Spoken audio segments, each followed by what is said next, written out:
Hello everyone, nowadays ay available diri ngayon tayo for 2 and it's ready to pull out. Color sa unit is red candy tone. And then mao niya ang mga inclusion, naka-complete set chrome na siya. Tapos semi-loaded niya sticker.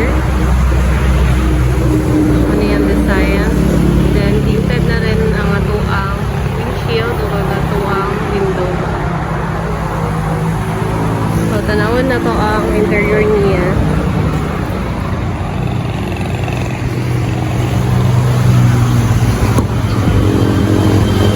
Ang interior, naka-aircon na siya. Functional ang iyahang speaker. So, napod na siya yung speaker diri sa may passenger side. Tapos, naka-brand new seat cover ang atuang unit. So, black-red ang iyahang combination. So, perfect ayos siya para sa tong color sa unit. So, functional po ang atuang stereo. And then, power window day ang atuang unit sa atubangan. Ang iyang backseat is body ang design. So, mga 3 to 4 person ang makalingkod diri sa may backseat. Ano yung design sa iyang sticker?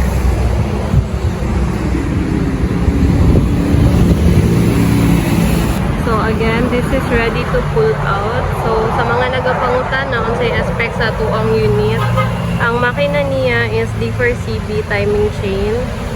So, manual transmission. Tapos, 4x2 ang atuang unit. It means wala siya yung front drive. Cargo box length na to is nasa mga 7.2 feet. Tapos, ang iyang capacity is 1.5 tons.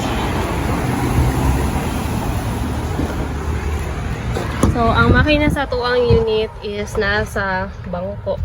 Di sa baba, sa may passenger side, i-up lang na mo siya na dirayahang makina. So, again, this is manual transmission. Power steering and then power window sa tubangan. So, kung gusto mo magpa-loaded og mga sticker, magpabutang og mga stainless, kung gusto po mo magpabutang og mudguard, pwede po siya. Pero additional payment na siya sa price sa unit. So, ingon ako ang price sa unit, i-message lang ko ninyo sa number na kung gibutang dariya sa screen. Or pwede min ninyo bisitahon diri sa may darong Santa Cruz, Davao del Sur.